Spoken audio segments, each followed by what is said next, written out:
Hello YouTube, it is Toy Adventures, here again with another figure review, and as promised in the last review, today we are taking a look at the Jurassic World Hammond collection, Triceratops. Now this is the, I believe, fourth of the four kind of, I guess what you would call medium-sized dinosaurs. There's been the Baryonyx, there's been the Parasaurolophus.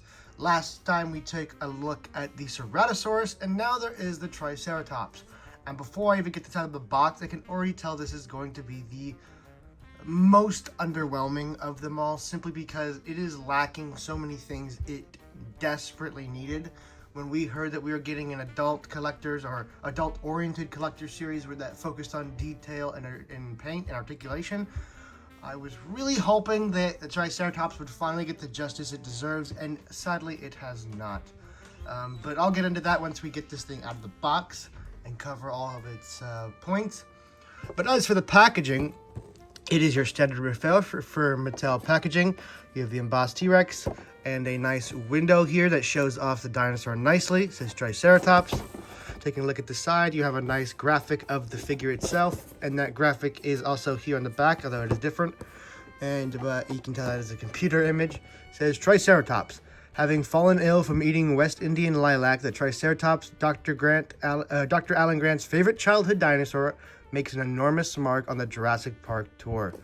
Yes, but it's sad to think that this thing is only known for being sick. I mean, I think it had some good scenes in the Jurassic World movies, but I think overall, the Triceratops really hasn't been done too much justice, especially not in toy form from Mattel. Of course, the Kenner one I think is unbeatable. It's the perfect size and it looks great. But this, well, let's take a look at this. And here we have the Triceratops out of the packaging. And whew, it is a lot smaller than I thought it would be. And that is a bad thing. Do not get me wrong, that is a very bad thing. This might be the smallest Triceratops we've gotten from them, but I don't know. We've gotten some pretty small and pathetic Triceratopses. I've said it before and I'll say it again, Mattel does not like the Triceratops. That is very evident. They don't like the Giganotosaurus and they hate the Triceratops because they refuse to do a better Triceratops. We've been begging since 2018 and they have closed their ears to us. So not only is this Triceratops grossly undersized, but it's lacking one of the most important articulation joints to its scene, and that is a opening mouth. How does Ellie Sattler deduce what it's been eating, other than, sifting her hand through its poop? Putting its hand in its very much open mouth to pick things out. But you cannot open the mouth. So the one feature to, the one, kind of attribute to its one scene that this figure is based on, they didn't put a mouth in. That is inexcusable. This figure is inexcusable, woefully undersized, missing articulation that is key to not only its scene, but really the line. They gave us an articulation joint on the Parasaurolophus's mouth, but they won't give it on the Triceratops. Mattel, again, I'll say it like I said it in my Giganotosaurus review, there are people at your company that are making these just absolutely terrible decisions and you need to get rid of them. Whoever decided, let's just make our definitive Triceratops possibly even smaller than the other mainline ones and take away articulation that is key to not only the toy line, but the dinosaur's main scene that you're basing this whole toy off of. It's not looking good, but luckily that's where my complaints stop, even though those are two huge complaints for me. Unlike with the Ceratosaurus, where my complaints with it were very minor and very excusable, this is inexcusable and pretty much ruins my appreciation for this. Mainly the size. The mouth I could have ultimately forgiven. It's the size that really bothers it. This thing just looks like a baby.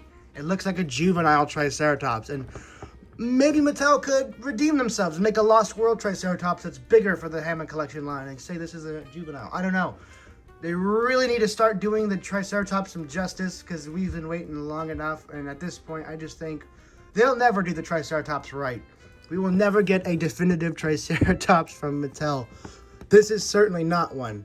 It's supposed to be it, but as you can see, it is very much not. So, one thing I have to say about this that is very good is the sculpt. I think this might have one of the most accurate sculpts out of the line.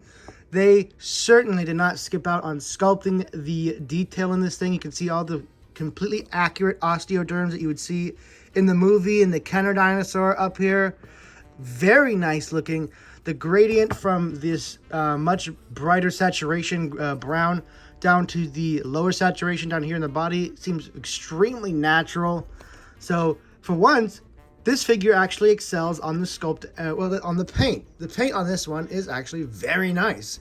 It's still about 3 colors, but the way they fade into each other and the colors they chose all look extremely natural. And actually, it'd be technically 4 because of the horns colors. So the paint on this is actually really good. Really, really good. And the sculpting is absolutely phenomenal on this thing. I'll just let you get a good look for yourself, because, I mean, what more can I really say? Everything you need to be there is there, and in wonderful detail, too. I'm just worried about, again, the size. So anyway, taking a look at the articulation, nothing at the jaw, of course. I knew this the moment I saw the pictures of these things. We were going to have some issues. Anyway, the head is on a ball joint, so you get full 360 degrees. Get up about that much, down about that much. Even the articulation in the head is kind of weak for the Hammond collection. Usually you'd have about 2 joints in the neck. This, you only get 1. So that is pretty much on par with like the mainline series dinosaurs. It's not too much of an improvement. The legs can get about up to there. You can have him about waving to his friends, and moves back about that far. So good for walking poses. Then you have Mattel's standard hinge and rotation here at the shoulder and at the ankle, so you can push up at the shoulder just about that far. The ankle one is really stiff. About that far. There we go. Okay, so you do get some articulation in the legs. Sadly, there's nothing going on here at the body. I really feel like they could have gotten one here in the body. Just because it's such an immobile dinosaur, articulation-wise, it's not going to be nearly as articulated as like the Baryonyx or the T-Rex. So I think they could have fit one in here, especially since they did for the T-Rex, just to add to an otherwise pretty unarticulated dinosaur. Back here at the legs, standard articulation fare for Hammond collection. You can only push up about that far, which is fine due to the sculpt. It's fine. You don't need to do super crazy dynamic poses with a Triceratops, but it would be nice to at least get like turning poses and whatnot, so it's looking behind it. Legs can push in about that far, go out about that far, and the ankles have way more movement than the front ankles, which makes me think, oh yeah, the ankle pivot can actually move a lot more than thought, so you can hit those wounded or sick poses just like the movie, which is nice. And of course the tail is on a rotation over here, but actually you get a second piece of rotation here at the full front of the tail. So that is good, but very weak, especially for the Hammond collection line. We're expecting, a couple of joints in the neck, maybe one in the body. I would have put one in the body since it has such little articulation, but then again, I would have also put one in the jaw hinge. So we'll get into size comparisons, of course, to fully appreciate just how undersized this dinosaur truly is. And but